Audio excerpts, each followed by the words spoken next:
could have given up, but you didn't. You could have stopped believing, but you didn't. You could have kept living their expectations, but you decided to make this life your own. And in turn, you're here. Hello, everyone. Today we're meeting Colin Kingsmill. He is a coach and a founding partner at Whole Human Coaching, also an author of the book, entrepreneur, and just a great advisor. Thank you, Colin, for joining us today. It's good to be here. Thanks, Anna. Thank you for having me. Thank you. So let's start our conversation by diving into your journey of becoming the person you are today. What led you to discover your true passion in life? How did it start for you?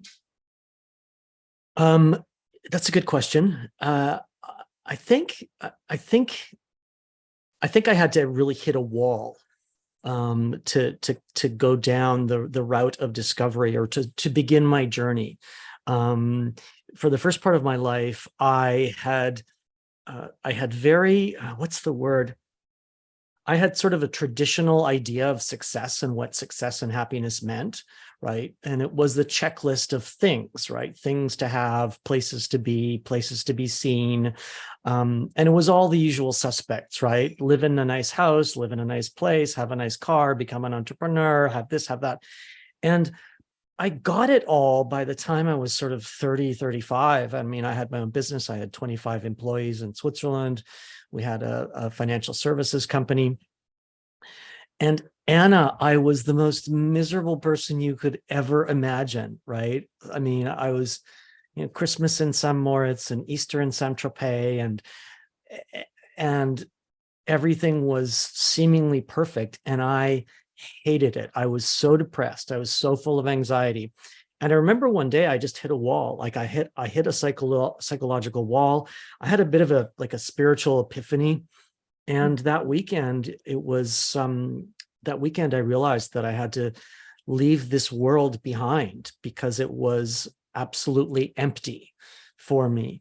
And I did it. I walked away from work. I gave, my shares back. I gave my cars back. I gave Cartier watches to my cleaning lady. It was like a Buddhist moment of just no. I shed everything, and I moved back to Vancouver and really started that journey of self-discovery and what does it mean. And I think I went and bought every single self-help book, spiritual guidebook imaginable. But I think my journey has actually two parts to it. It has the what I call, and my coach would call, seeking fabulous, right? So this desire to get and have and be and show off and demonstrate something, right? That I thought I had to be. And then the second part is really that self-discovery, diving into all sorts of different practices and all sorts of different teachings. And I hit another wall kind of a couple of years ago or a year ago, around living in integrity and living in authenticity. And that has really catapulted me to today, where I now I really feel kind of liberated and free from all of those sort of societal influences that make you into who you are today, or I guess all the conditioning that we get. So I had a two-step process. It was like hit a wall and then discover, and I kind of hit another wall. And in this work to live in integrity, where the great coach Martha Beck has done a beautiful book called The Way of Integrity. And that for me was just like, bang. It's like, live how you want to live, be who you want to be. You might lose friends, you might lose family, but you are going to be your greatest asset, as opposed to not having boundaries and saying yes when you want to say no and all those things. So and along the way I lived all over the world, and lived and worked all over the world, and had great experiences and terrible experiences. So my journey has been one of super highs and super lows. And now I just really want to help people and coach people, and with my colleagues, coach people to get there faster, to Mhm. get to that place of freedom, right? That place of psychological freedom, that liberty that just sets you free to, be limitless, right? Be who you really want to be who you need to be who you were intended to be on this planet, right? So that's kind of my journey in a very small nutshell. Wow, you've been through a lot, and in the end, you realize what's the most important part for you is to become this authentic self, to Mhm. connect to who you are and Yep. live freely, Yeah.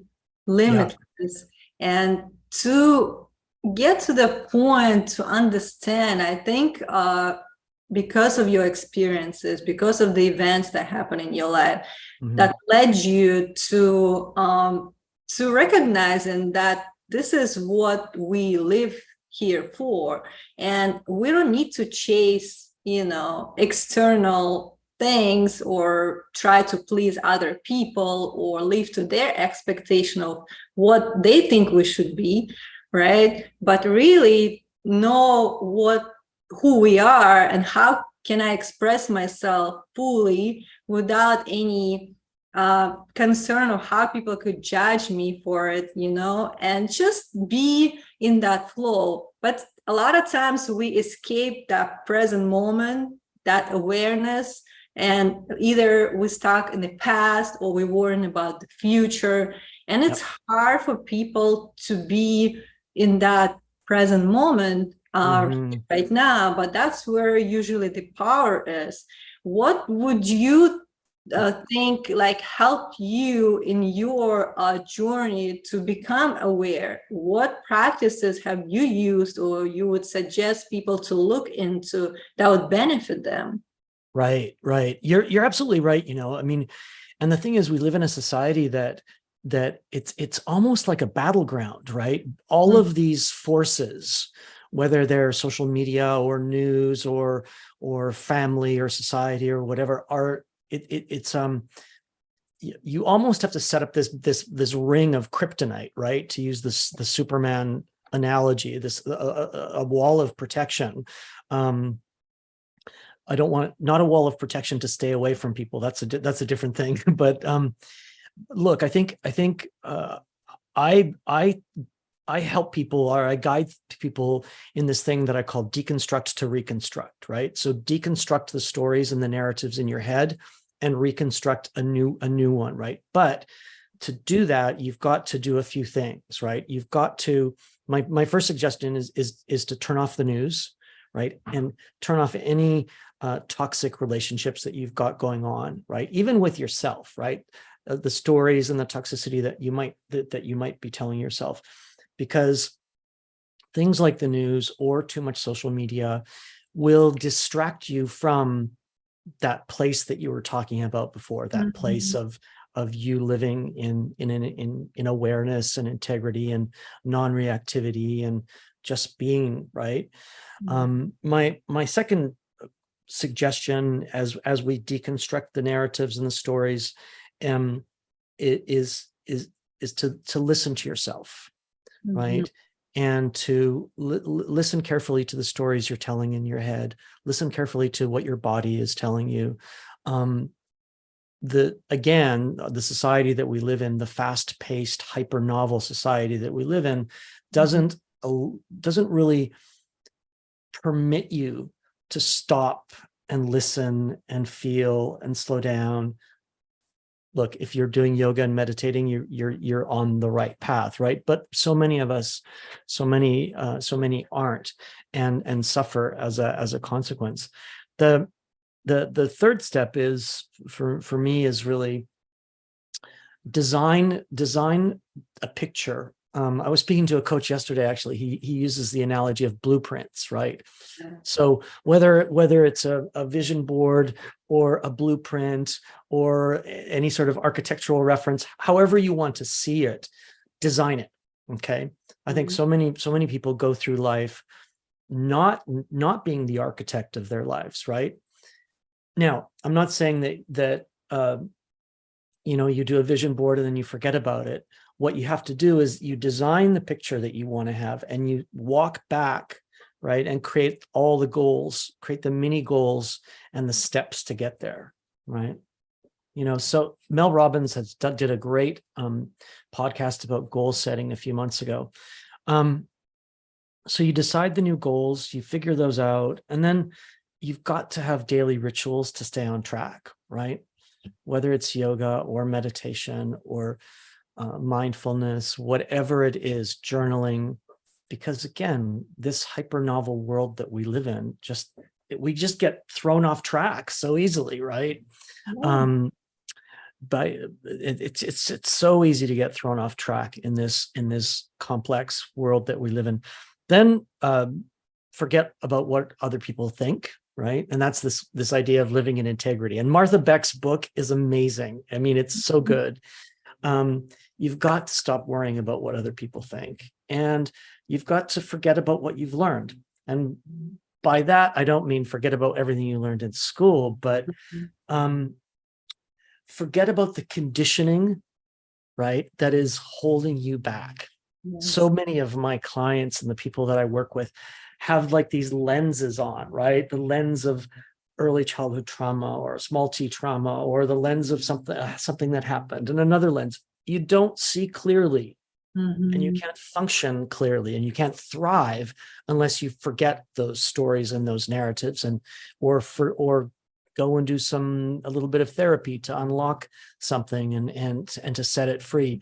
So that's really the process that I have with people of deconstructing to reconstruct, right, and live in freedom and with less psychological suffering.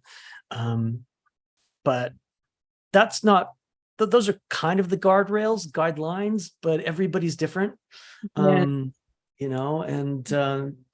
But I've kind of assimilated my 15 years of workaholism and divorce and everything that went with that, and then my sort of 20 years of career around the world with all sorts of experiences, and that's kind of how I would accelerate someone's journey, because we all deserve to thrive, right?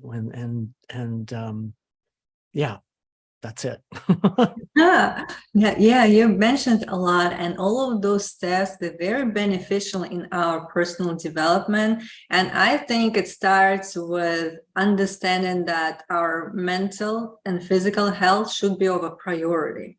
So we have to love ourselves enough to give ourselves that time and self-care in the first place.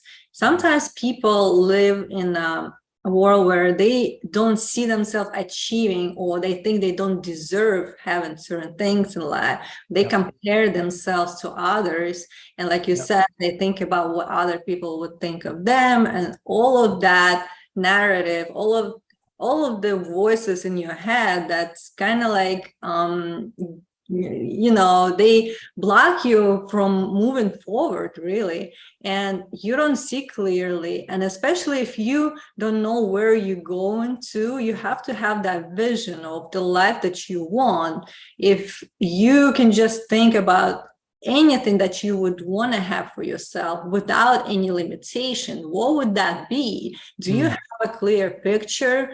And, a lot of people, they don't even know why they're doing what they're doing. If they ask, it's just like on autopilot. They run every day, going to work, coming back. They don't know why they're doing that. And sometimes you just need to stop and think and reflect, really, like on your life that you have right now, and to take that responsibility that everything that you have so far, you created.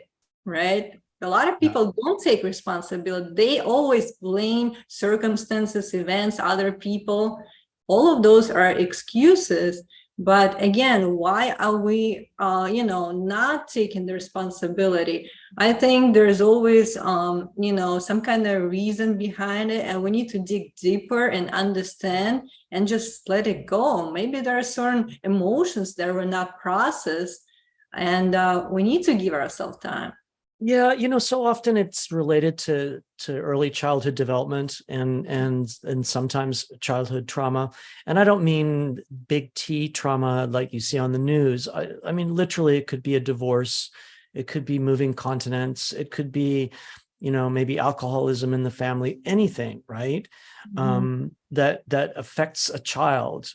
And then the child reacts with a coping mechanism, right? And that's all they knew how to do, right? They're children. We were children. And we bring that coping mechanism into the present. I've got some clients that I've worked with recently that had an aha moment, right? She's at work and she's, trying to control everything. And she's like, why am I doing this? It's not productive. It's a waste of time and energy. And I'm like, well, where did that come from? Where did the origin story of that, where did that need come from?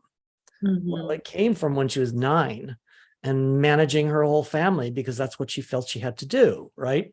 So it's interesting how we can flow right in, 10, 20, 30 years into the future with old stories that we again, because of this fast-paced society that we live in, we don't give like you say, we don't give ourselves the time to question whether those stories and narratives and beliefs are actually real. And most of the time they're not, right? They're just, it's just an illusion. yeah. Could be So us not, realizing how real it is, or even if that's serving us at this point right now. Maybe it served, as we were kids at some point, but maybe it's time to let it go.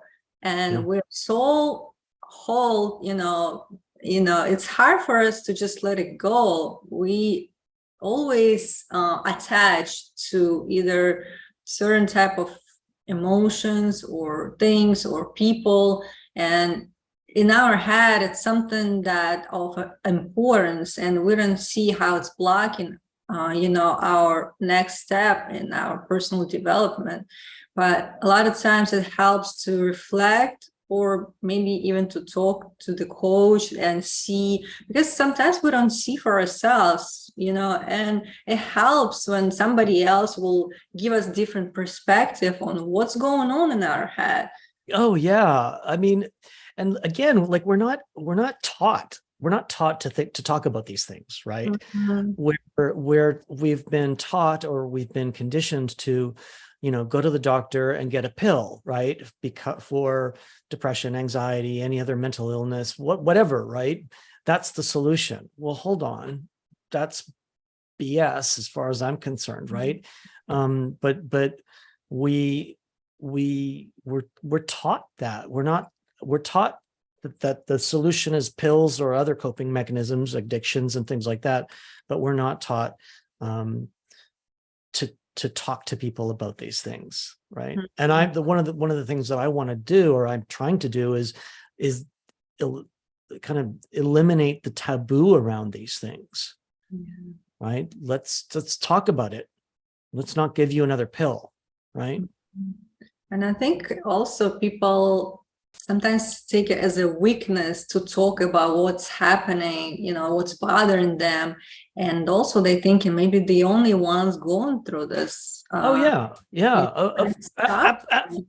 Absolutely, especially guys, right? Because we have these masks on and we suppress our emotions, and much more than I think women. But that's my whole mission about rediscovering your humanity, right?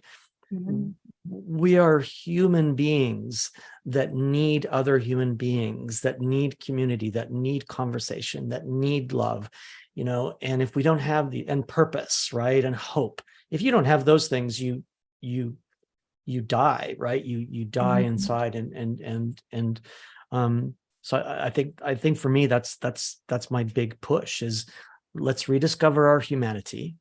Let's be kind to each other. Let's talk about these things, and recognize that everything that's happening today is so hyper novel. I think I've said this a couple of times already, but it's all brand new from an evolutionary biology perspective. This is all crazy. Like, it's oh, solidarity, man. Like, yeah, let's talk. Yeah, and we should normalize it. It should be part of just our daily practices to, reflect, to talk about it with others, and not worrying about how we're going to be judged, or, Right. or what people would think about what we're about to say, Right. but feel safe. There is, like you said, we not being taught to feel safe and be open about what's bothering us, and Yeah. that's becoming a problem. Well, I mean, all you have to do is look at the data around mental health in America, right? And mental health here in Canada too. The numbers are the numbers are enormous, right? And increasing all the time, especially in younger people. So yeah, it's time for a wake-up call, for sure. Definitely. And also we have to be grateful for what we have in our life, and always remind ourselves that we have everything we need, and we should focus on what we have rather than what we lack. And I think it will open more opportunity and possibility and growth for us. And so then we will allow it to kind of come into our life. Don't you think? Oh, 100%. I mean, again, we're not taught that everything is here, right? We're not taught that you're already okay. We're not taught that you're already worthy. And so many of our diseases of today are from this core wound of unworthiness, that you grow up thinking that you're not okay, right? That you need more, that you need to be something else, that you need to be somebody else. And that's just a big expenditure of energy, right? I often use this analogy of fuel tanks, right? Like how much fuel do you want to spend on this, right?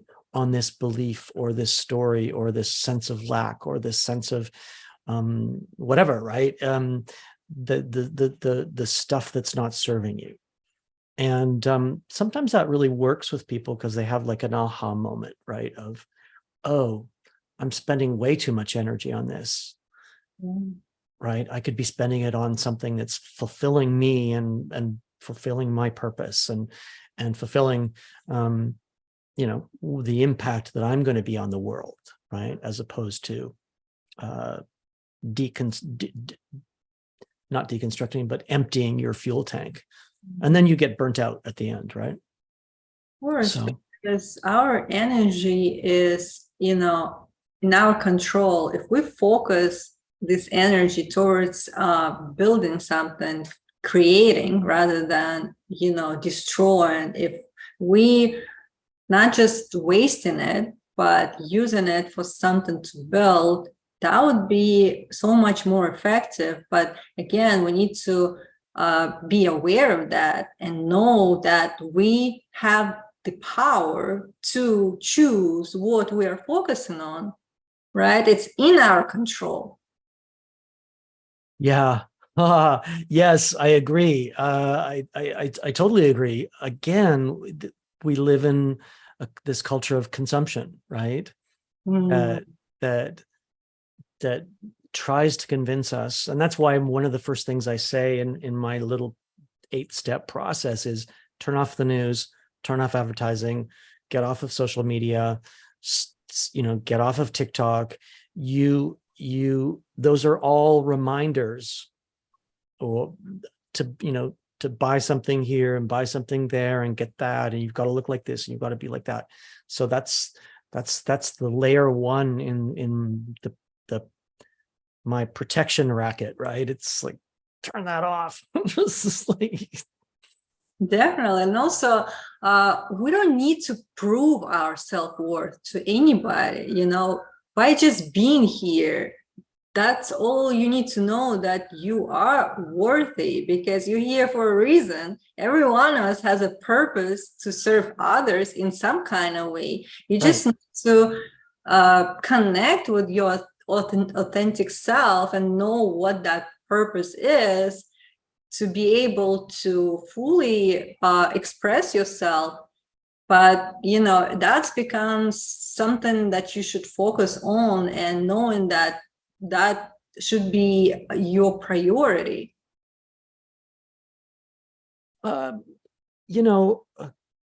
Yes. I mean, unless you want to live in psychological suffering, right?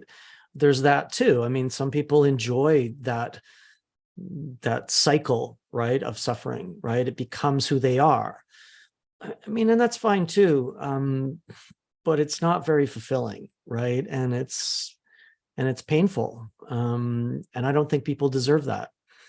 So, and just to your point, about finding purpose and things like that, there's so many resources out there now too, right? This is not like when I started to dive into all this stuff. I mean, there wasn't the internet, or it was just the beginnings of the internet, and I had to go to the bookstores, and now there's so many wonderful resources out there, podcasts like this, or other podcasts, or YouTube, or whatever, that are free, right? You don't have to do a Tony Robbins masterclass to start to dive into these things and start to liberate yourself from the stories and the chains of what you've been telling yourself, and live in freedom, live freely, Definitely. And I know you are also authoring a book. If you can just give the background and the idea behind the book so people can look it up. Yeah, I've been working on this project for a couple of years now, and it's called Fearless, and I might actually make it into a workshop or even a free ebook.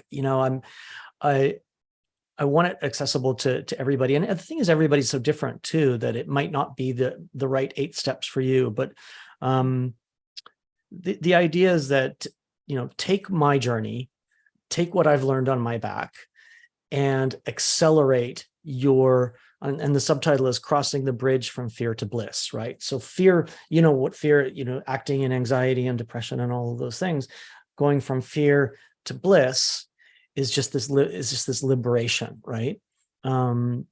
So I'm babbling on, I'm sorry, but it's really just a project to accelerate your journey, so you don't have to spend all the time I did. That's all. Get there faster, friends. Yes, definitely. And for those who would like to connect with you online, how can they find you? I'm on Instagram, Colin Kingsmill, and I'm also my website. You can book a call with me. So yeah, just my website, Instagram. I'm on LinkedIn. I don't love that platform so much anymore, but there I am. Yeah, easily findable. All right, I'm gonna also include in the show notes. And as we close today, what would be the thought for our listeners for today? Really, if you're in a challenging moment or questioning things, just know that it doesn't have to be like this. Thank you so much for sharing your thoughts and wisdom, and I hope you enjoy your day. Thanks. I hope you enjoyed this episode, and if you did, hit the subscribe button and share it with others. Stay tuned.